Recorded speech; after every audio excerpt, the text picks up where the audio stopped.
Hello everyone, I'm Joe Zagacki and welcome to Hurricane Game Day with head baseball coach Jim Morris. And coming up on the show, we'll talk baseball with the Hurricane skipper.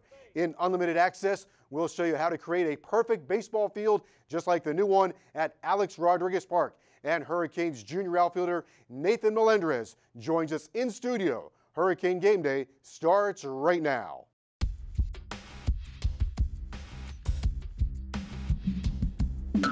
Okay, here we go. Let's go.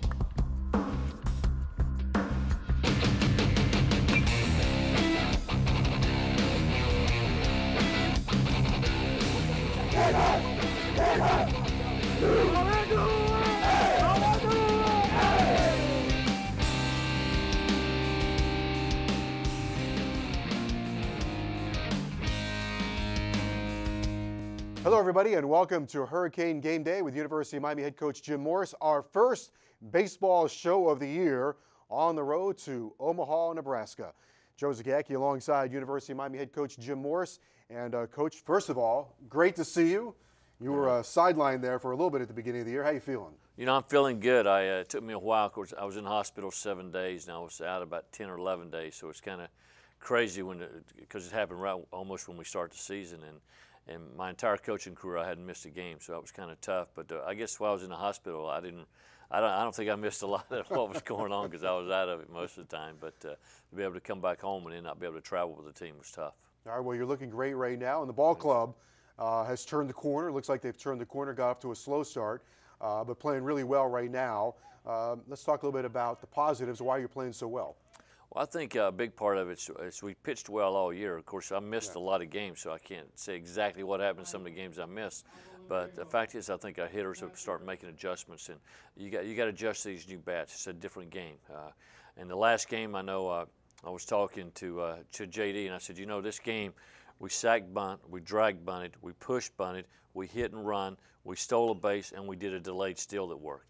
Let's change the game. You got to do different things. You can't go back and do the old Earl Weaver theory of just get two guys on and hit a home run because you're not going to hit many home runs. Yeah, we should explain that college baseball, you have aluminum bats, and years ago they put the aluminum bat in to save on money, but it also brought a lot of offense to college baseball, and now they've restricted the bats. The game it's played like using a wood bat. And so, therefore, your players, everybody in college baseball has had to adjust. Well, it's been a huge adjustment from this year to last year. Just the bats, they're controlling the exit speed of the ball off the bat, like you do with a golf club or a tennis racket, same thing. So the real deal is that there's not going to be many home runs. We have 5 home runs as a team right now, and Ronnie Rodriguez, I think, has 3 of those. So we don't have many home runs. Balls that are hit really, really hard at times are outs now that you catch on the warning track. So it's a different game. You got to be on top. You got to hit line drives. We're emphasizing more on BP, the game type situations. We're actually grading the hitters during BP to make sure they do what they have to do to be able to be successful in a game for us to score runs. For the longest time in the history of the University of Miami, both you and Coach Frazier have played a lot of small ball, so we are probably back into a small ball era. It really has. Probably in particular to Coach Frazier. Coach Frazier had a lot of small guys that, as you know, with the AstroTurf and played that turf game. And so it was a different game. But we are going back to that game a lot. But you're not going to see as many runs scored, no question about it. You're not going to see as many home runs. And I kind of missed the home run a little bit. I like it. I think it's a very, very, maybe the most exciting play in baseball. That, and I think stealing home. I think that is catches everybody off guard when you steal home. But to me, that's 2 of the most exciting plays. I'm going to register my vote for a triple to the alley. Okay, I like it. Your pitching has been very good this season. Pitching's been outstanding. Our starting pitching's been outstanding. Denny Miranda's done a great job, to close it now. He's got 5 saves. He got 3 of them at Wake Forest last weekend. Robinson, Sam Stone, really good at relief, and Sargent now is coming in as a freshman. Has pitched really well. First outing was a little bit tough. I think he was overthrowing, a little bit excited, and then now he's got his feet on the ground because he had a great fall, and we got a right-hander that's throwing from underneath. So I think our pen's been very, very effective along with our entire starting rotation, but our entire staff's doing pretty good. All right, this week the Hurricanes will take on the Ramblin' Wreck of Georgia Tech. Don't go anywhere. We are just getting started right here on the show. When we come back in this week's Unlimited Access, we take you out to the ballpark for a look at the playing field resurfacing of Alex Rodriguez Park. You know what they say, if you build it, they will come. Hurricane Game Day on CSS. We'll be right back.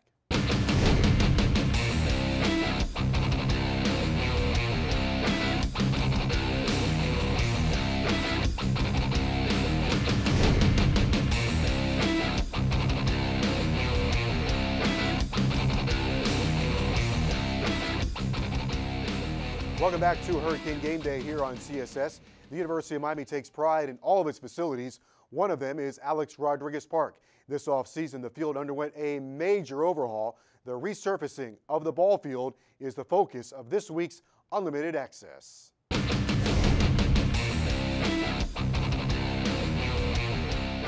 My name's Chris Denson. I'm head groundskeeper here with the University of Miami.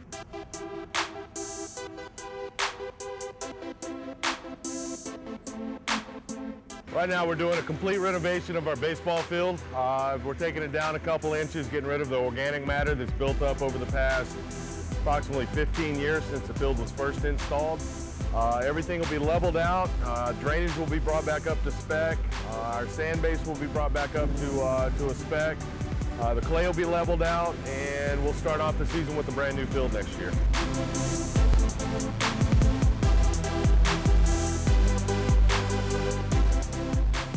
The first thing that we'll have to do is decide exactly what we want out of the field. We send a soil analysis off. They pull exactly what our drainage is, scientific, the size of our sand particles, the shape of our sand particles, and that tells us the original base that we're dealing with and what we plan to do with the next step. The company that we have come in, on the mound, they have a level that's out there that shoots a laser across the field. They survey the entire field, and they make sure that the drainage is where it needs to be. One area drains into the right area, the other area drains out. That way they're not creating a bowl type effect in the infield, the outfield. So when we do get one of our South Florida rains, we're 100% sure that that water is going to penetrate off of the field and not be an issue when we come into our play. The next step is them actually starting the removal of everything. They come in, they have a machine. It's sitting out in center field. It's got a piece of equipment blocking it right now, but they do have a machine that goes in and it grinds all of the turf grass off the top. That's disposed of separate. With their grades, they have stakes out on the field. They have some things that mark their location of where they're going to take the field down to. They bring in their big equipment, their loaders, their bobcats, skid steers, and they just remove the amount of sand that they need to remove to get down to a rough area of what they're looking for with their slope and their angle and so on. After that, as they're doing right now, they're going out, they're removing the clay down to that level because through the years of accumulation, the field has gone up. So now it has to go back down to bring it to that right level that we're looking for. So they've tilled the clay, they're removing the clay to bring it back down to a certain level. We'll have sand come back in. It'll be fresh, 100% white, beautiful draining sand. We'll put it on top of this, this gray material that we have here that is approximately about an inch thicker than the fresh white original sand that we originally had when we installed the field. We'll put that sand out, they'll spread it out, they'll do the same leveling process with that sand as they've done right now with the smooth field, and they'll incorporate it with what's already out there. The organic matter and everything will get tilled in, mixed together to where we have the exact calculation of sand, organic, drainage, capillary porosity, so on and so forth. That's all done through testing as we go, that's sent off and analyzed. Once they get the drainage back up, they get the slope and they get the fresh sand in and everything's where they want it, we're going to come in, we're going to fumigate it. That fumigation is going to kill any weed seed that's out there, any insect that's attacking our turf grass, any pathogen that could be out there, any type of disease that can come in and cause us a problem down the road when we get this field installed. After that fumigant's applied, they'll come back in, do a final grade on it to where they have the exact slope and dimension that they want on the field, and then we put the grass back on.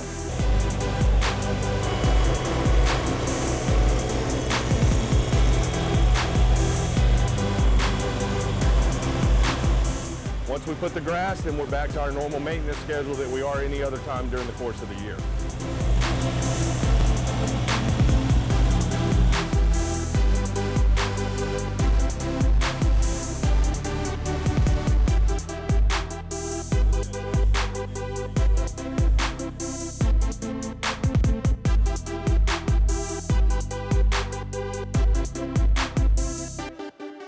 Coach, you have a glorious diamond. Let's talk about the facilities, and we'll get to Alex Rodriguez Park and some of the upgrades you've had through the years at Mark Light Field. But first, just a playing surface now. It's in spectacular shape. Well, it is. I mean, the people came in and as you saw, they took everything out. And Chris Denson is a great groundskeeper. He understands. He can talk lingo that I don't understand about grass growing. I can tell you that, and getting everything to slope to right, get it to drain right. But it's a great playing surface, and it's one that we needed. You're really supposed to redo your field every 7 or 8 years, and it had been 14 years since we had redone the actual grass surface. So it's playing as good as it could possibly play right now. So the last couple of years really have had some major renovation. You have Alex Rodriguez Park. We redid the entire stadium, redid the field, the locker rooms.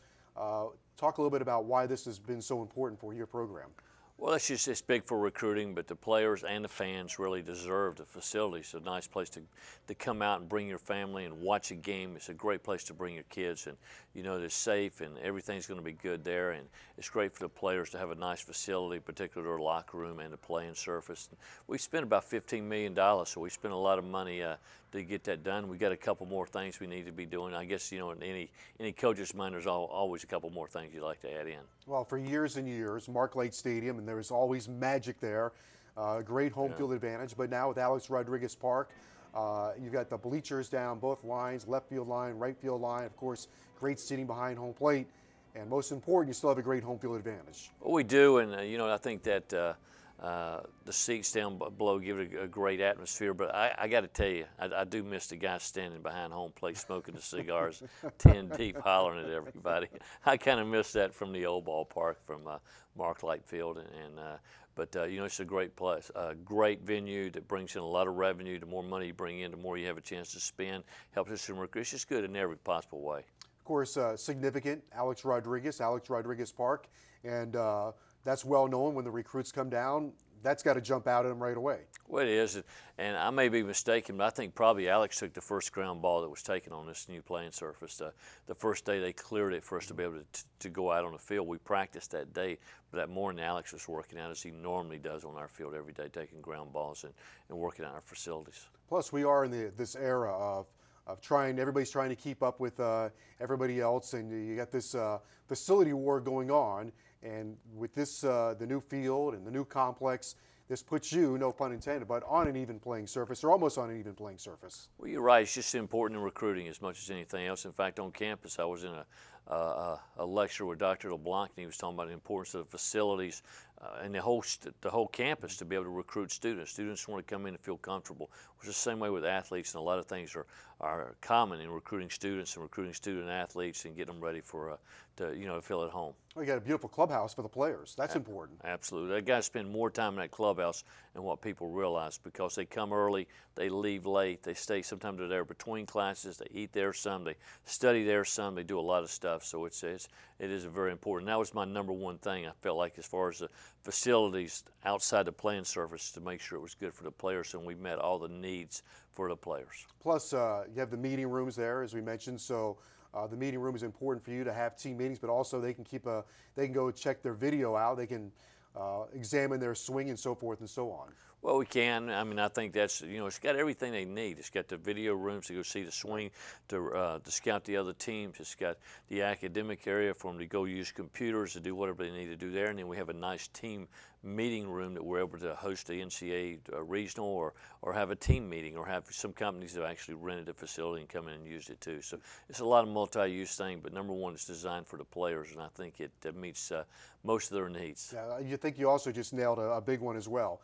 It puts you back on an even playing area in terms of hosting regionals. Well, you're right. It's important. I mean, they look at facilities and hosting and just not only your bid, but your team, how it's doing, but also the facility itself. Well, you can check out the facility if you have not seen Alex Rodriguez Park and the new playing surface. This weekend, the Hurricanes are home against Georgia Tech. 3 very important games. When we come back here on Hurricane Game Day, we'll talk with Hurricane junior outfielder Nathan Melendrez as we continue right here on CSS.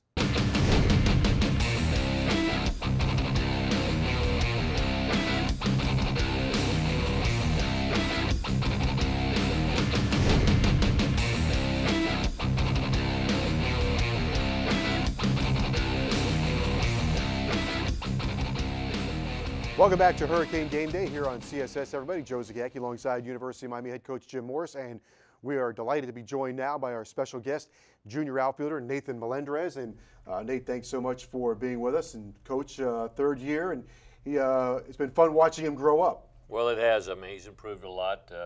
He's got a lot of skill. He can do a lot of things, run, throw, and hit the ball hard. So he got a lot of potential to be a really good player, and he's improved every year and getting better and better. Of course, he's hitting third in the lineup right now, where I feel like he should hit, as you know, from the opening game. And you expect your best guys to hit in that middle of the order. What kind of adjustment was that for you this year, Nate? It was not too big of an adjustment. I just keep playing my game and not try to change too much.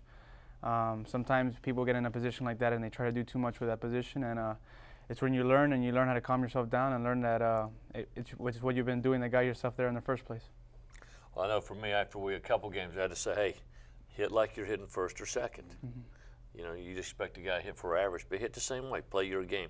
Because sometimes, as he said, you put a guy in that position, he thinks, oh, all of a sudden I got to hit home runs, I got to knock in runs, I got to change my game, and it's not. You got to play your game, and that puts great speed up at the front of the lineup with, you know, with Zeke and Perez and him, and you got guys who can run and do a lot of things for you.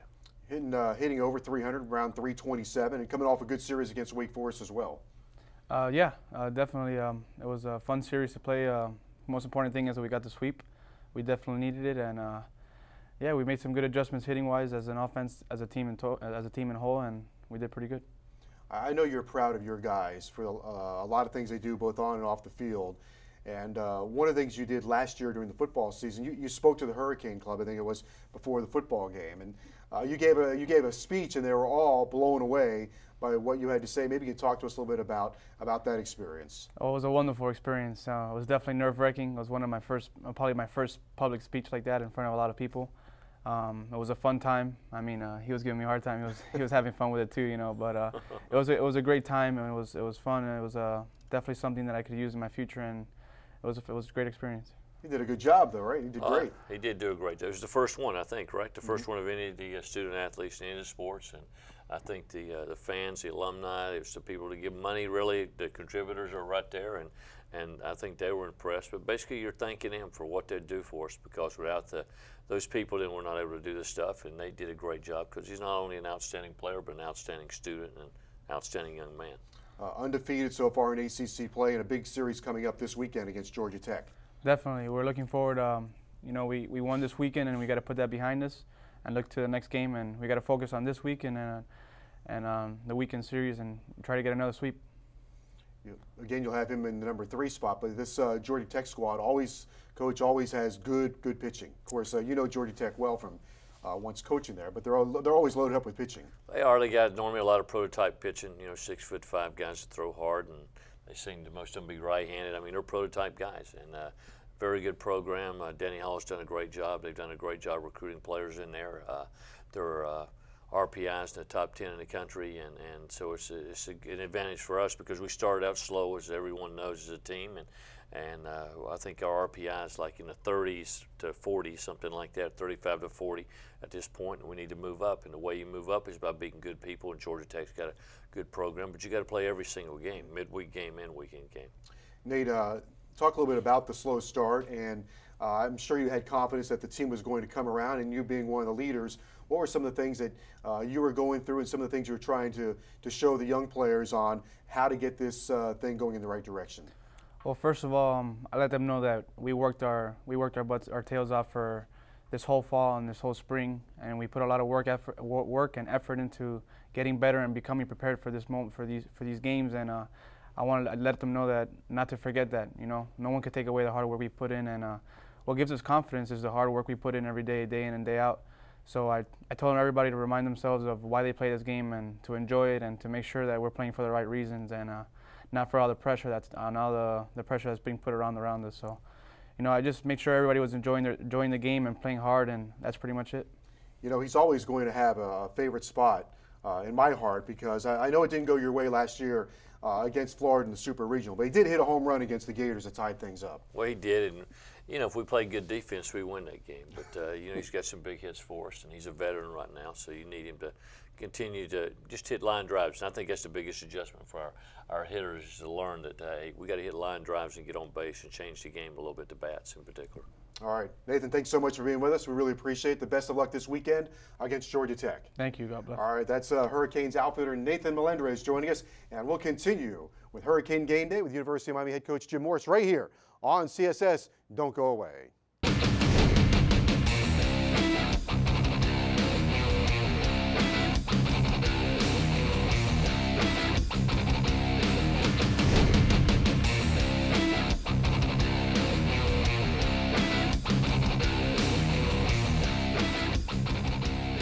Welcome back to Hurricane Game Day with University of Miami head coach Jim Morris, Joe Zagacki, alongside the skipper here on CSS. This weekend, the Hurricanes take on the Ramblin' Wreck of Georgia Tech. 2 undefeated teams in the ACC, and Georgia Tech is on fire. You're on fire as well. You've won 7 in a row. They've won 12 in a row. This is going to be a great ACC baseball matchup. Well, it is, and it's exciting for me always playing Georgia Tech, and they've got a program. Their RPI's in the top 10 in the country, so they're very good this year. And we're a young club, and we're battling to get better. We started out slow, as everybody knows, but now we're playing better, and we're doing some things to help us win. And we're going to have to play really good against Tech to be able to get it done. We talked with Nathan about Georgia Tech's pitching, but they always seem to come in with giants in terms of hitting the ball as well. But I'm sure with the new bat, they've had to adjust their offense a little bit. Well, it's changed the game. There's not as many home runs, and they recruited some guys that seem like from the Midwest and some of those big country boys, I don't know, and whether it's pitchers or hitters, but they always got some big guys. And in fact, Wake Forest had some big guys too. You know, I don't know where they're getting these guys because we don't, but their left fielder I know was 6'4", 240, and their first baseman was 6'7", 249. Looked like tight ends out there playing, and Georgia Tech's got that same type club. But, you know, we're more of a run club, a line drive club, bunt, do the different things that we do to put guys in motion. Big weekend for your starters. Rzucki, I imagine, goes on Friday. Freshman, it looks like he's pitched with a lot of poise. Well, he has, and comes out of a great program right here in Miami, Florida Christian. He was Player of the Year last year, and just an outstanding young man that's very calm and under pressure and has pitched well. All right, Coach, the best of luck this weekend. We're off and running here on the road to Omaha. All right, sounds good to me. All right, that's University of Miami head coach Jim Morris. Don't forget the Hurricanes and the Ramblin' Wreck of Georgia Tech Friday, Saturday, and Sunday at Alex Rodriguez Park, 7 o'clock, 1 o'clock, and 1 o'clock. For Jim Morris and our entire crew, I'm Joe Zagacki. We'll see you next week right here on CSS.